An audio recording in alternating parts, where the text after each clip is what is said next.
Welcome, everyone, to this edition of the Not So Common podcast. This is the familial parent edition, apparently. I'm Pat Country, and I'm home in Pennsylvania for the week, visiting parents after too many games in Oaks, PA. It was a great weekend. It was great. Whoever came out to see me, my finger's too close to the screen. For those of you who are only listening to this via MP3 and not watching, my fingers were really close to the iPhone as I'm recording this. I can hear people doing their lawns around here, doing heavy yard work, probably with those earphones over their heads, so I can't hear the weed whacker. Anyway, so Too Many Games was great. I was there with Ian. We had a great podcast segment on that Friday. So you podcast, live recording, you could say, and it went well. There was the highlight to many people there was we had an argument over Avengers: Infinity War and why Thor was being called a pirate and if that was appropriate or not. If that made sense for someone, and a space alien to call another space alien a pirate based upon having an eye patch like a traditional pirate would have in the 18th century, 19th century, planet Earth. Like, it didn't make much sense how it would be the same identification of an alien being identified as a pirate based on eye patch. Anyway, so that went well. But the real reason I was there, besides the CU podcast, was 10th anniversary Pat the NES Punk panel was on Sunday, the 24th, June 24th, which also marks the 10th anniversary of my YouTube career. And I guess you can say internet career, online persona career, second career, even though it was started as a hobby and I quit my day job in 2012. And I spoke about this at my panel on Sunday there. I got a little more emotional than I thought I would about, the journey that I've taken to get here and how it could have been twists and turns. It could have went in other directions. And my life could have turned out a lot differently had I not gone on YouTube, had YouTube not existed, had I gave up on YouTube, which almost happened. So, you flash back to 2008, June, plucky, younger Pat, no gray hair Pat then. I think I had one gray hair that I had since college. After a nervous breakdown I had in college, I had like one gray hair in the front, which gradually disappeared. I have a lot of grays now. So that alone, you can see I've aged in 10 years. But, short-haired Pat, spiky-haired Pat, eyebrows probably a little thinner, still coming down from that metrosexual phase in the early 20s, in my early 20s when it was popular then. Had the eyebrows naturally fill out more. Used to be a lot thinner people. But so I decided to do this YouTube thing. It was sort of like a gimmick, a lark. In 2008, YouTube was still like, what the hell is YouTube? It's like, oh, I heard about YouTube. That's where you saw some viral clips instead of going on like break.com, for example, or one of those other viral media sites they had at the time before YouTube wiped them all out and sort of consolidated it. So I had experience with NES games. I've been collecting NES games and video games since the late 90s. At this point in time, I've been collecting video games for like 20 years. But I also had some experience doing short films and filming. I'd done films in college, and out of college, I was in a couple film festivals. So I did that. I threw all that knowledge together. I figure, what's the worst I can do with entertaining YouTube videos. I think I talked about an awful Three Stooges video. It's actually good that it exists, because if it wasn't for that, I wouldn't be doing this probably. So there's a YouTube video out there of a review of Three Stooges that's so terrible that I said to myself, I can't do worse than that video. It's impossible for me to do worse. I can at least technically be as bad, but at least I know about the Three Stooges. I know about the NES game Three Stooges because I had it as a kid. So that's what I decided to do. And so I did it. And it turned out, I guess, to be decent enough that I gave it a second try after Baseball Stars. Let me back up. The bad Three Stooges video spurred me to do the Baseball Stars video. But then I decided after that I should probably then do the Three Stooges as my second video. So, but at that point, though, it was weird to me. The experience of being online in front of camera, I wasn't comfortable with it yet. And I think for a lot of people, it takes time. And that's the advice I give to anyone trying this out or being brand new at this, is that practice. The only way to get better on camera or in front of people is actually do it. Like, I had massive stage fright up until my, I say early 20s or late teens. Probably until I was 19, 20. I had like massive stage fright. And then I started doing improv classes and starting to just force myself in front of large crowds and doing performance type things so I could get comfortable, even before this YouTube thing existed, social media, to get comfortable speaking in front of an audience. I mean, I was deathly afraid of doing book reports in front of the classes. Like, in grade school, it was like the worst anxiety I could possibly have. I was having panic attacks about it. So, yeah, so you're never used to looking at yourself on camera or being performing unless you actually do it in practice. That's the advice I give to people, is like, do it in front of a mirror or speak in front of a mirror, see how you feel more so than look. Like, how do you feel about yourself while you're doing it? How can you adjust internally to that? So by the time the Three Stooges video came around, I wasn't really sure if I was even comfortable in my own skin doing the videos, in doing that character. Then the character wasn't even well defined yet. It was myself, but trying to do something else with it. It wasn't as, I guess, as defined as what the NES Punk character would become very soon afterwards. I'd say by even the third or fourth video, it was a lot better defined than those first couple of videos. It got more defined by the black box game videos, which were the third videos, and then your top secret episode, which was the fourth video in December of 2008. Then by the time you get to Action 52 in 2009, you're pretty much off and running there. And I'd be forgetting one in between. Oh, the Power Pad games, yeah. I got comfortable enough to be in my freaking Mario boxer briefs, within a year of doing it. But anyway, so it was always a nice outlet doing the Pat the NES Punk videos, because I had a soul crushing job that I've spoken about a lot of times, where I'm working 55, 60-hour work weeks regularly, getting paid decently. Not I wasn't getting paid as much as I was working, what my worth was, or my value. A lot of you out there probably think the same way, but I definitely wasn't. I was doing the work of 2 to 3 people, so it was high stress a lot of time. And so the NES Punk videos were an outlet, and then soon the Flea Market Madness videos were an outlet. And speaking of Flea Market Madness, that was always a weird thing in my YouTube career, because I originally shot the first Flea Market Madness in 2008, like right before, or right around the time I shot the NES Punk Baseball Stars original episode. So I shot both, and was wondering what I should do with all this, and I didn't edit that and put out that NES Punk episode. It's my parents' phone, their old ass phone. I didn't put out that Flea Market Madness episode until 2009, a year later. Then it goes up on Game Trailers. I spoke about this before, and then Game Trailers, I got like 25,000 views or 30,000 views, which at the time means that was massive on Game Trailers. So, and then you're off and running there. About a year in, I'm pretty confident about myself, even though Channel Awesome was not getting back to me and rejecting me. I knew, at least at the time, that I was respected, even a year in, amongst my peers. So I was posting everywhere. I was posting on the Channel Awesome forums. I was posting my videos. I was posting on the Screw Attack. I think not necessarily the forums. About a year in 2000, late 2009, I guess, definitely by 2010, when they relaunched Screw Attack 2.0 and 3.0, they had like their user submission system. You got points for G1 points for submitting, so they would feature me on like Sundays. But Game Trailers was great and instrumental. Whoever is out there, I wish I was doing, whoever was running the user submissions and the spotlighting them for Game Trailers helped me a lot, because I remember the black box games, when I cut them up, and those were 30 individual videos for 30 black box games. When I cut them up and put them on Game Trailers, that person ran almost all of them for the feature. Then the trick was, if you submitted on like a Thursday night, on Friday it would come up, he would pick it, and it would be there all weekend long. And now I think I only had 2 videos ever featured on the scroll bar on Game Trailers. I think it was Chiller was the one featured. Then I did the Video Game History Museum video of 2012, not 11 or 12 with Rue, and that was featured. But it was good to get the word out about me. And yes, those Game Trailers comment sections, you guys on YouTube, you guys say whatever you want. It doesn't affect me, because I was trained. I cut my teeth on the awful Game Trailers user comments. You think YouTube is bad? You think you guys are bad? You think you guys are good at trolling? No. Game Trailers was straight up, I hope you die, I hope you get AIDS, I hope you get cancer. That's what Game Trailers comment sections were like.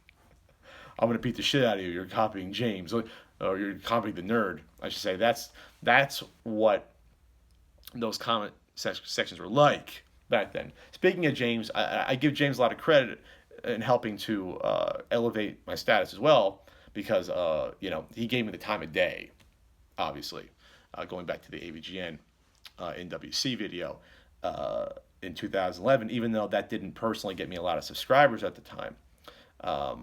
In the grand scheme of things, people, I guess, knew me from that even years later. So even from this past weekend, I had people saying, "Oh, I love that video with you and James." So that was great. And I was thanking for that because, I mean, here's a guy just starting out. And I have maybe 6 videos under my belt besides the Flea Market Madness. I emailed him for SGC 2010, which was the first ever convention I know I've ever done, and was there as a guest. So I emailed James. I'm like, "Here, we're both from Jersey. Check out these videos. You're going to be at SGC. I'm going to be at SGC." And he actually responded to my email, which even in 2008, he was probably getting 50 emails a day. He responded to it and he enjoyed the videos. I think I said the Flea Market Madness. He watched that. The Russian attack video, he said he enjoyed with that elaborate Rob fight. I always forget I did that video with my cousin, that we actually filmed that over like a 6-hour time frame. That was fun. But he gave me the time of day. We met at SGC, and we were like the oldest people there at SGC. By like we were older by an average of 15 years. We were both 30 there, I believe, and people are running around with their parents are waiting out like an offshoot room. There was a room for parents to sit at SGC 2010. That's how young it was. If you guys, I didn't do video of my panel at Too Many Games, but I actually asked the audience, is there anyone here who was at my panel at SGC 2010, because there was only about 10 to 12 people total that were even there, maybe 15. And a guy raises his hand in the back of the room. I hadn't come up, middle of the panel, talking about it for like 5 minutes. I asked him how old he was. I said, "What are you, like 26, 28?" He said he was 20. He was 10 years old at my panel in 2010. But I made the most of that panel, and I think that at least it maybe didn't impress so much the goers there, the people that were the attendees, but like James was there, Spoonie was there, and Pro Jared were there, and Jared wasn't as big as he was now. He was still sort of like, a screw tag employee, but he was talented. He's always talented, but at least people that knew me or knew my work or respected me, even if I wasn't known, even if I only had like 800 subscribers on YouTube or 1,000 subscribers on YouTube, at least these guys were like, "Oh, this guy's pretty cool." I remember going to one of the earlier MagFests I went to, probably 2011 or 2010. Let's see, what was the first one I went to? Probably 2011 was the first MagFest. It's the last one they did in the old hotel before going to the Gaylord. And then I remember Linkara Lewis seeing me outside the elevator and going, "Hey, Pat, what's going on?" And I was like shocked, because like at the time, Linkara was seen as a god on Channel Awesome. He was one of the probably the top 3 or 4 creators there in terms of popularity. And he had like a swarm of people around him by the elevator, and he stopped talking to them for just a few seconds to say hi to me, who had no one around me. Who would be around me? Like, who cares? Who would care now? But like, who cares about that? But all these people were not surrounding him, but around him, and then they're looking at me like, "Who the hell am I? Why is Lewis talking to me?" So I always had like this weird respect for my peers, even though my work wasn't well known. I always talk about how Spoonie. I give Spoonie credit for taking a chance of working for me on that Highlander Endgame video, because at the time, there was no real reason for Spoonie to work with me. And Spoonie, again, he was like he could have been arguably the second biggest person on Channel Awesome at the time, and he was huge on. He was a huge YouTuber, Spoonie. 2007, 2008, 2009, 2010. He was gigantic then, and so he does the video with me, and that helped too. That just helped expand the audience. So there's a lot of factors there. Besides, I put in the work. I put in a lot of energy to. Put out a lot of NES Punk videos and Flea Market Madnesses. And this is even the first, I'll say the first 5 years of my career before I even get to this CU podcast. The ups and downs, some videos didn't do as well, some hit or miss, or some videos I can't watch of mine anymore that I've done, but that's like any creator. They grow, they change, not everything you put out there is going to be even a double, let alone a home run. But then you get to like the CU podcast 5 years in with Ian. We do this podcast together. I always want to do a podcast. I used to do these like hangouts, like live hangout stuff on Ustream that I would then put on YouTube, and those were terrible. I don't know if they're on YouTube anymore. But anyway, so the podcast comes out, and obviously the podcast helps grow the channel. I'd say 7 years in, first year and a half after the podcast, it really wasn't growing much. Does my mom turn off the central air? I'm like wiping sweat off my nose here. It's just like being back home when I was in New Jersey. My mom would turn the air conditioner off during the summer, which is why I would get nosebleeds in the middle of the night. I used to have like chronic nosebleeds for a lot of my childhood. I'd wake up and blood would be over the pillow like a horror movie. Jesus. I'd yell for mom to put the AC back on. I guarantee you she turned the AC off. I'm gonna be sweating like a dog now. Anyway, so it's been a wacky sort of wacky ride, and other things have come up since then. I now have two podcasts, not the first. I have the Not So Common podcast, which I think you're watching right now. Maybe are you watching this? If a tree falls in the woods and no one hears it. Um, I have the NES guidebook. I have a Super Nintendo book on the way. I have other ideas for books. Uh, I'm doing this documentary not for resale. I'm executive producing that. I'm executive producing and consulting on. I'm also consulting on the documentary, but I'm also consulting on an independent a video game. And I'm in talks to do other work like that. So you're never in the same place you were 10 years ago, but you're also never where you think you're going to end up. But the good news is that I ended up where I am right now because I can't imagine being back at my soul crushing job. I should trademark that, soul crushing job. SCJ, my SCJ, because I don't know where I'd be. I'd be back in Jersey, not California. I moved out to California to try to do screenwriting. I'm sure I talk about that much because I wrote a couple screenplays, feature length ones, and then never really took off here because I never got time to really process with all the soul crushing job, have time to really be creative and write. But I can at least do these be creative and do these short videos, these short NES Punk videos still, whether it's playing Super Dodgeball and really playing Dodgeball and going through that process, doing the College 6 and 1 video, doing a TurboGrafx-16 Christmas video, having someone named Denise show up my videos, shooting something with a dominatrix. It always seemed to at least fill that hole in my heart that I was doing something that at least some of you out there thought was fun. Of course, I still get Pat, 10 years later, you still can't act comments, or 10 years later, I still want to punch you in the face. Well, thanks. I'm here. Give it a try. Maybe punch me in the face will make my acting skills finally come out.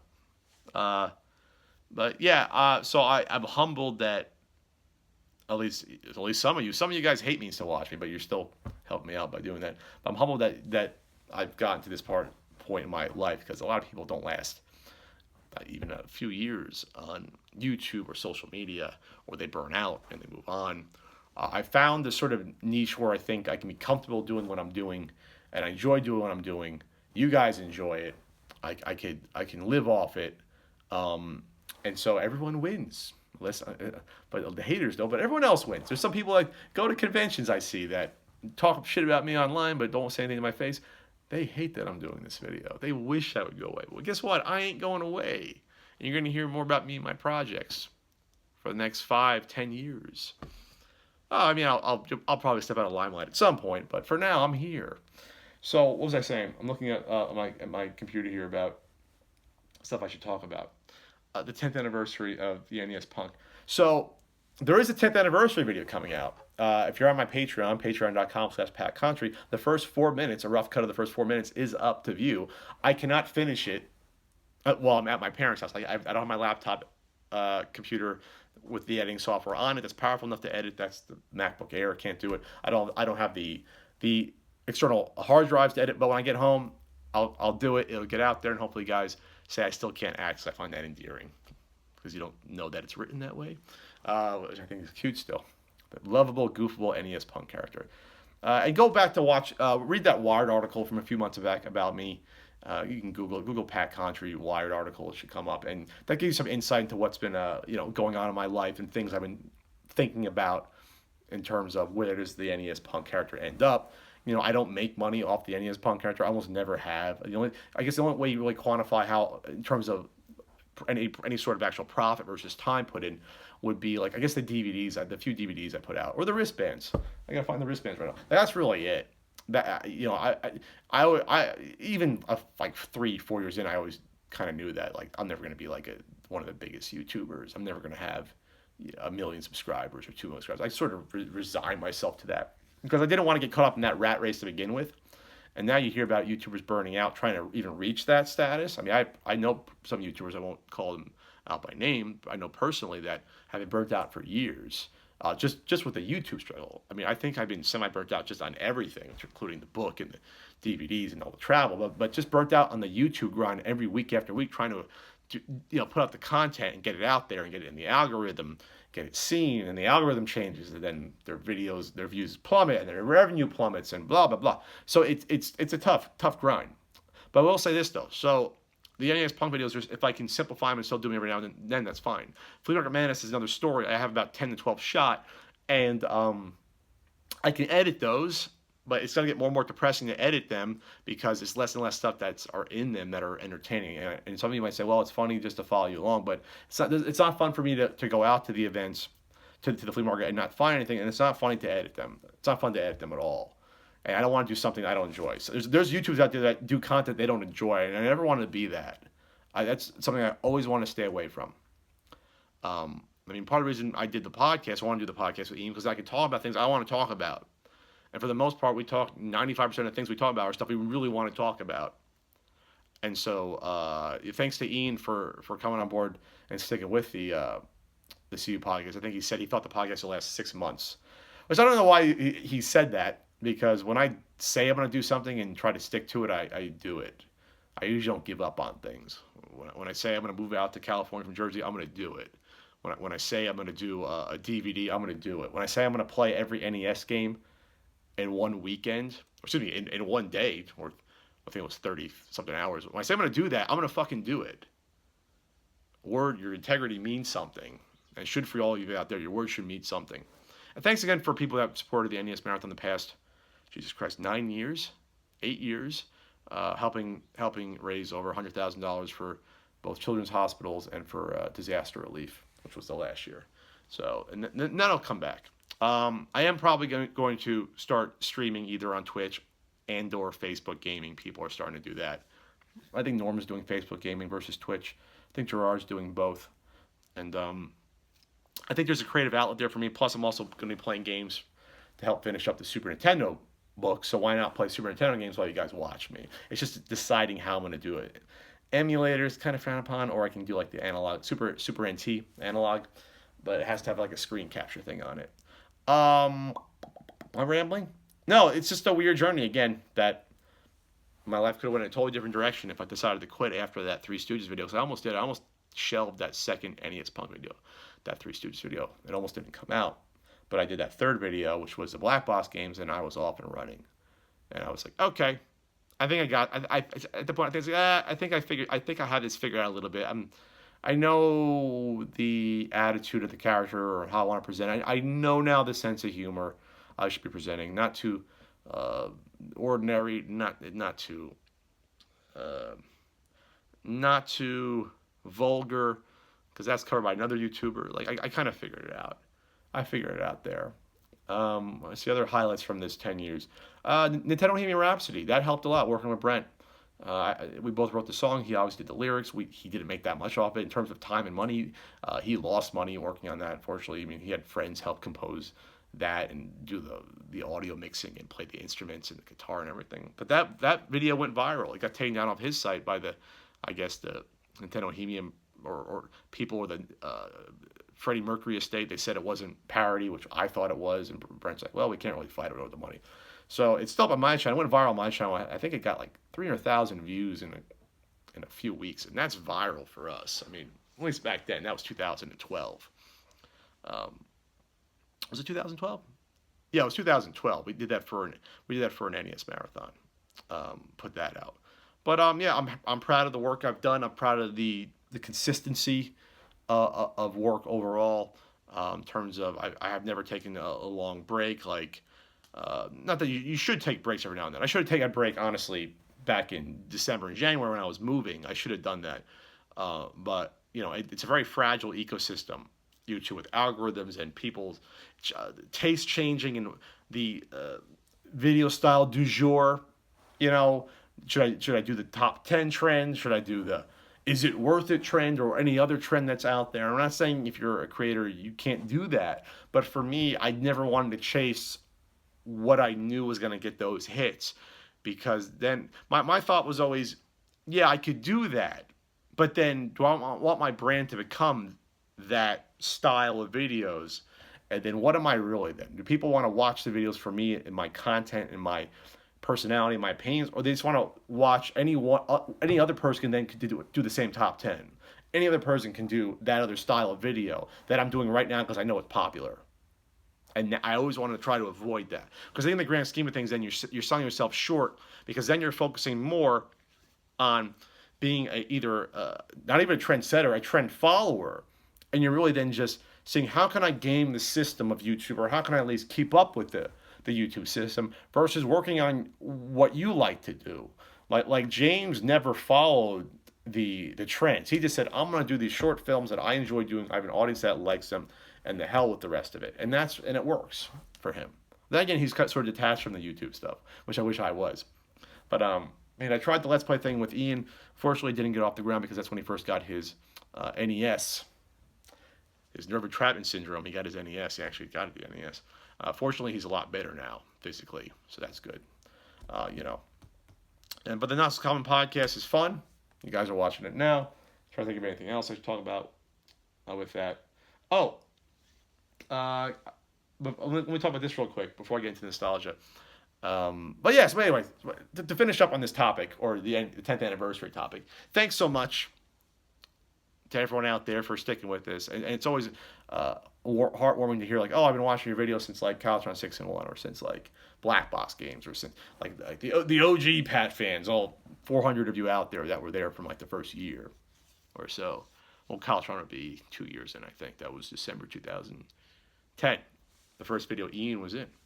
But the NES Punk 10th anniversary video is going to come out soon. I have to go home and edit it. I wish I could edit it here. I wish I could like log into my. Is there a software you can like log into your computer and use the resources and software, and be a slight delay? I used to do that at my work job. They didn't know that. I used to like remote log into my computer and then surf the net on that system. So then they couldn't tell I was surfing the web on the on their computer. They just saw that I was logged in somewhere, but they couldn't see on my computer's web browser back in Jersey what I was doing. At least I hope so. I was not doing anything bad. But nowadays you have a freaking smartphone, so I'm recording it. I'm beautiful. The smartphone looks better than the first camcorder I did. That first HD camcorder I had, which was barely HD. Or I had the SD one first, which I bought for my sister's wedding. I bought that Sony for my sister's wedding. Then I bought the Canon one with the tapes, the mini DV tapes, which was almost full HD. It was like 1440 by 960 instead of 1280 times 960. So yeah, it's been fun. It's been fun, and it's not going to end anytime soon. I'm going to put up pre-orders. I'm going to put up pre-orders on ultimatesnes.com. So right now that redirects to, I think it redirects to my Shopify account for a certain NES guidebook and other things and DVDs. So check it out. Help support me by checking out that guidebook. And by the way, thanks again for that. That was overwhelming, the support for back in fall of 2015, almost 3 years ago. That Kickstarter was overwhelming, the support. And the pre-orders after that. I did almost as many pre-orders after the Kickstarter, before the book came out, as I did to that point. And so that was overwhelming. And so I know at the time I said I didn't want to do a Super Nintendo book, but I think people really responded to that book in a way, because no book was done like that before, with that sort of size and quality, that sort of in-depth look at the whole library, not just an art book. Nothing had been done like that before for the NES. And I would argue nothing still has been done like that for the NES. So I figured, why not put out a Super Nintendo book just like that? And so it's like 80% done. There's going to be a Kickstarter in the fall for it. But if you don't want to wait, I will put up, and I will have an official announcement probably on the CU podcast or on social media. I will have like pre-Kickstarter orders. Like if you want to save a little bit of money and just get it on there, I'm going to put that up on my website as well at ultimatesnes.com, ultimatesnes.com. I think I own multiple domains of these that redirect, and I will have that up within the next few weeks, we'll say. My year is basically going to start. My year that I thought was going to start like in March is going to start now in July, because now that the Castle Contra is being worked on, and the NES Punk 10th anniversary is out of the way, I'm a lot more rested than I was even a few months ago. I could tell, you guys might not be able to tell. You go back and watch me like in those January and February podcast clips. I look I am destroyed from, I'd say, the last 3 months of 2017. So I'm a lot better place right now. A lot better place. Before I get to the next topic, let me tell you about sponsored Dollar Shave Club. Right now, you can go to dollarshaveclub.com/Pat, and you could look at the executive razor there. 6-bladed razor, comes with 4 cartridges. It's only $1. It's $1. Free shipping, no commitment. You cancel any time. I used a razor. Ian, when he has shaved, has used it. I've been hearing nothing but good feedback about it. So go to dollarshaveclub.com/Pat. Get that executive razor. Try it out. No commitment. It's a trial. $1. Cancel anytime. Free shipping. $1 for a nice razor with 4 cartridges. You can't beat that with a stick. Yeah. That's what's going on there. And I don't have any way to edit this, so I'm freeballing this right now. I'm not using the Dollar Shave Club on my ball though. But I'm freeballing this. I'm not putting any graphics here because I don't have any editing software for that. So I went to a casino literally last night. I had to take a power nap to record this. I almost got into a fight. I was playing Shack Blackjack. Now, this casino, I'm guessing I don't know what casinos have this too. They have these like you have the dealer now. It's like communal blackjack. There's like 25, 30 people that can bet on the same blackjack hand. So you have a dealer up dealing 3 community hands that you choose on your video. You get your own video screen. You put your money in. You hit buttons. But it's real blackjack. It's not video blackjack because the dealer's doing it and the camera's looking at what the dealer's doing, with them dealing the hands out and then the house hand, the dealer hand. So you pick one of 3 hands to play. You can switch after every hand, and then you put in your bet. Put in your bet, obviously, for each hand, and then it's the same rules as blackjack. You see the dealer, put the 2 cards, and then you hit, you can stand, you can split, you can double down, you can get insurance if the dealer is showing an ace. I'm not going to get into the total rules of blackjack here, but there was this douchebag with a red tomato-like face, smoking and drinking, and 2 years away from a stroke. He's probably, let's put it this way, he's probably 30. But from the amount of stress, basically, he looked like he was 40 at least, or 45. I looked younger than him. And he was getting pissed constantly because blackjack, if you know how to bet blackjack, you have a roughly 50% chance if you do the proper betting. If you know what to bet when your face card is showing versus the dealer's card, like with the face card, dealer's card showing versus the 2 cards, your total, like you have to know what to do in general in order to get to 50-50. But in general, it's like 48% chance of winning at blackjack. It's never going to be 50% at any game in a casino. It never is. Closest you get to is blackjack and craps. If you know how to bet, you get close to 50%, but never really 50%. Otherwise, the casinos go out of business. So he was getting pissed because some people were like you're playing your own hand. So picture being at a table. So 10 people can be playing hand number 2, 2 people can be playing hand number 1, and 5 people can be playing hand number 3. So you're waiting for the other people to guess because some people can hit more on one hand than the other people. So you have to wait. And the cards keep getting deployed to the people. But if you're on your hand and you're done, if you held your hand, if you're held, say you have 17, you that's it. You're fine. You stand. You still have to wait for the other 2 hands to go through. But you don't see what cards are. But he was just getting so pissed and belligerent at people splitting hands or hitting when he thought they shouldn't. And blackjack players are the worst at doing this, especially when you're live, because they're superstitious lot. They're idiots because they think that, like, if you say the dealer's showing a 3 and you have 14, the book will tell you that you should not hit, that you should stand there. You should stand at 14 or 15, whatever. And if the dealer's showing 3, they are more likely than not to bust trying to get to 17. They'll probably first card will probably be like a 9 or a 10. They'll get like 13 or 12, and they'll get another 9 or 10. They'll get 22 or 23 and bust. That's the law of averages. It doesn't happen every time. So what these superstitious morons will yell at you, and I've seen it happen to myself and other players, that if they don't think you're making the correct bet and the dealer doesn't bust or then beats their hand, they will yell at you for screwing up the hand for everyone. When it's all fucking dumb luck what the next card is going to be. All luck. So this guy was yelling. He yelled at me 2 times. We got into it because he was saying, because I was splitting face cards and I was basically splitting 20, which you're not supposed to do in general, but it was working for me. I was splitting it when the dealer was showing like a 2 or a 3 or a 4, because what would happen then is if I had like a king and a queen and I split it, which I'm not sure you're allowed to do. I thought you were supposed to be able to split the same card, but it was allowing you to split like a king and a queen, or splitting a jack and a king. So I was splitting it and starting with 10 for each, and I was getting like king and ace, which is 21, not blackjack when you split, but I was getting like 21 or 20 and 19 a lot. And I'd say 3/4 of the time when I split versus a bad dealer hand, I was winning both hands, so it was working out for me. But that guy was yelling every time it didn't work out for him after it worked out for me, because more cards for me. The dealer then has different cards when they finally hit, because the dealer hits last after all the players go through and hit and take more cards. So he was just being an asshole to me and other people. And I was telling him to relax. He's like, come on, dude, calm down. And he was just like yelling and saying, fuck off to me. It's like, shut the fuck up. Because here's the deal, people. Don't be that blackjack player, because here's the thing. If you're going to complain when someone takes a card when you don't think they should, and it, quote unquote, ruins the shoe for them, and then they don't win, are you going to come over and give me a hand job when I make the bad decision that you don't like, and then the dealer then busts and then you win? No, of course you're not going to do that. It's superstitious bullshit. Don't be an asshole when you're gambling. And the guy even said, like, oh, well, we got hundreds of dollars at stake here. It's like, yeah, so do I, asshole. Yeah, I'm losing $500 too. Anyone can go on a bad run of luck and messing up the shoe. Like, oh, it's the butterfly effect. One card's going to ruin the whole shoe for everyone. No, it's random what the next card's going to be. It's fucking random.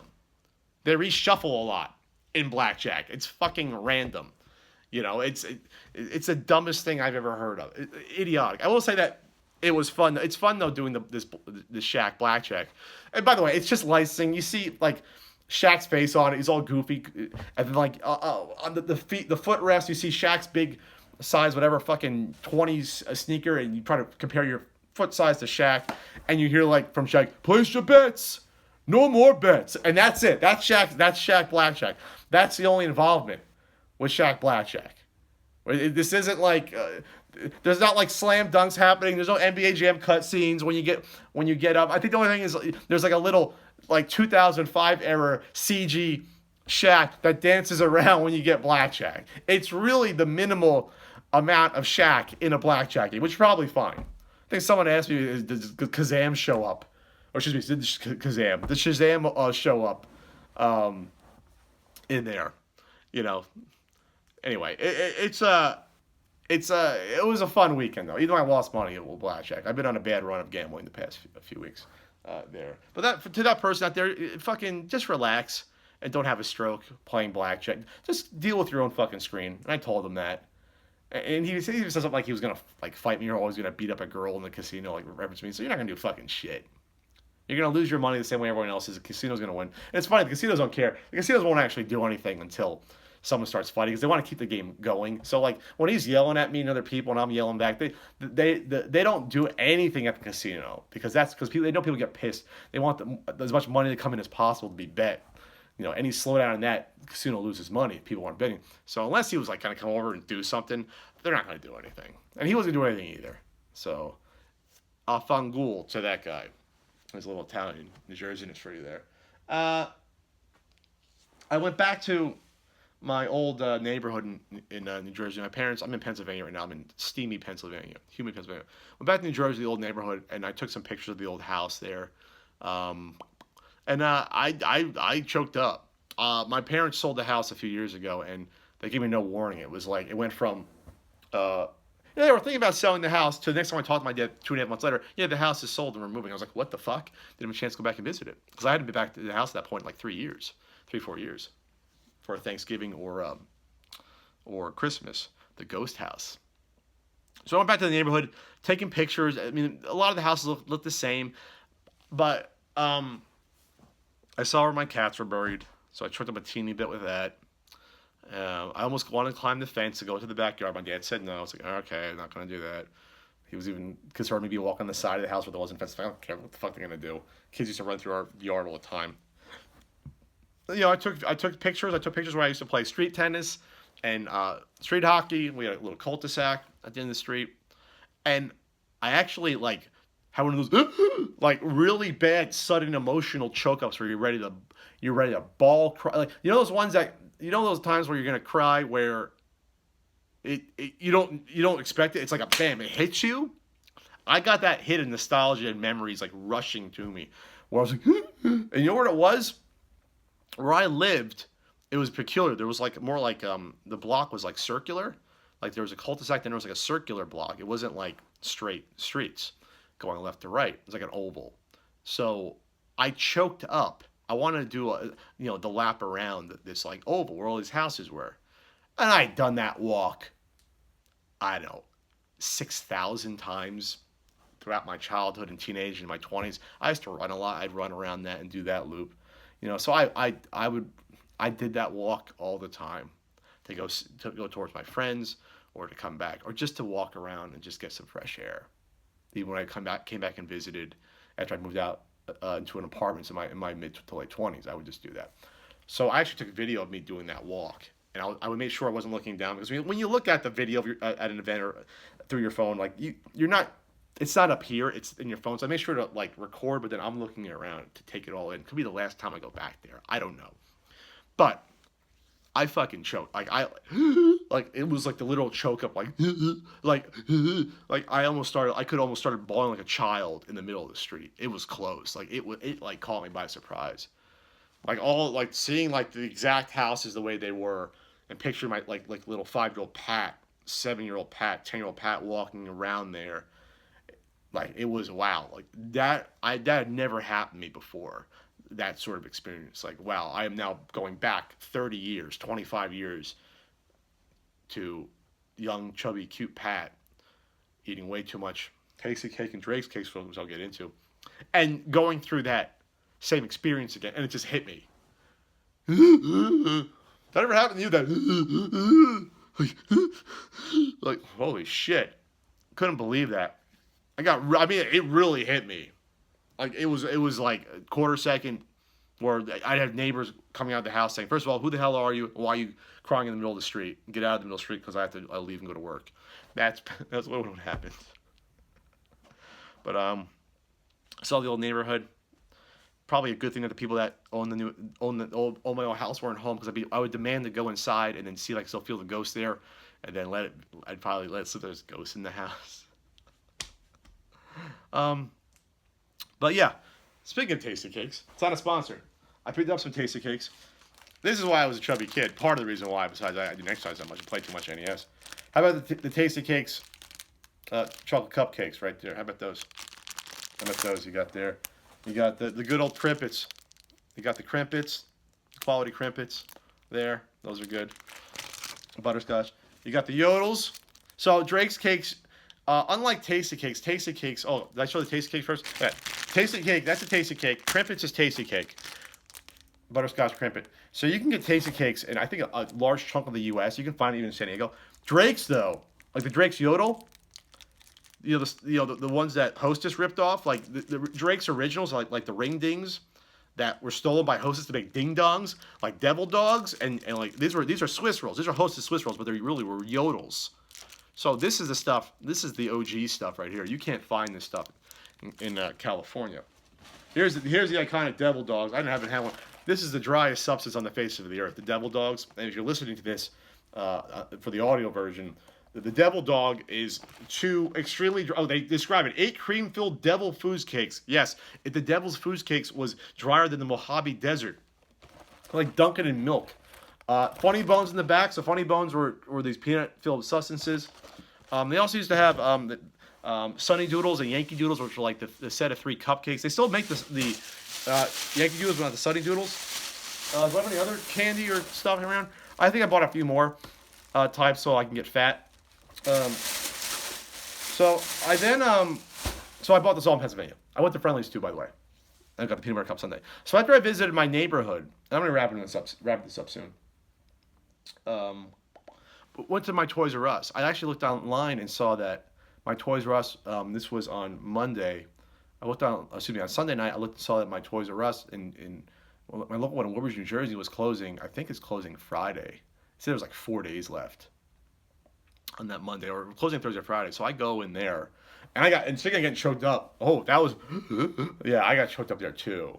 But fortunately for my potential public embarrassment, the layout had changed so much since my childhood. I mean, it changed. I mean, I've gone there before I moved out to San Diego in 2009, so I knew it changed. Like, the video games were no longer in the back. They no longer had, like, the cage in the front where you got it. The aisles were no longer vertical in the store with a couple of horizontal ones. Now they're all horizontal aisles in the Toys R Us. So the layout of the Toys R Us was entirely different. They probably changed that, I'm guessing, in the early 2000s or late 90s. They changed that layout. So maybe 2000 or mid 2000s. So I understood that.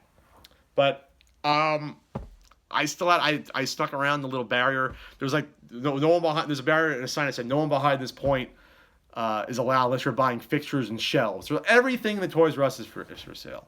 Everything, like all the fixtures, all the display. There's tons. All the display cases. They're not going to be able to sell a lot of that stuff. They're just not. They're gonna hope that someone buys out all the Toys R Us locations, and then whoever takes it over is gonna want those fixtures because they ain't selling that shit. They're not. I almost felt like buying. Well, if I was in California, they had the big ladders that would go up to like the 10 feet and things like that, with like the sturdy things like a library, and the shelves were great. But I bought a few things there. I figured I'd want one more Toys R Us. One more Toys R Us receipt right there. What did I buy? It was something that was $5.99 that was 70% off for $180. Something that was $10.99 I got for $3.30, and something that was $14.99 that I got for $4.50. So great deals. It wasn't 90% off. I don't know, how can it not be 90% off with like 3 days left? Should it be 95% off? They had rows and rows of Skylanders figures. I'm gonna tweet out some of these pictures. If I had editing software on me, I would have edited this in right now. But they had rows and rows of Skylanders figures for 30 cents each. They're probably originally like $7.99 or $9.99. 30 cents each. I'm talking the old Odd Lot or Odd Job rows you see in the late 80s, where Star Wars figures are lined everywhere. They brought all that shit out from the back, because I think they stopped selling Skylanders figures a couple years ago. Didn't we cover that on the podcast? I thought they weren't doing that anymore. Disney and all that stuff. Rows of figures for 30 cents each that you can tell that wasn't the original location. They were just getting them out of the back. They had fucking pallets of them. Not all the same. There's probably like 5 or 6 different ones. But I was going to say, why don't I buy one of these? But I didn't have a connection to it. So it's like, whatever. But I found a few things I bought.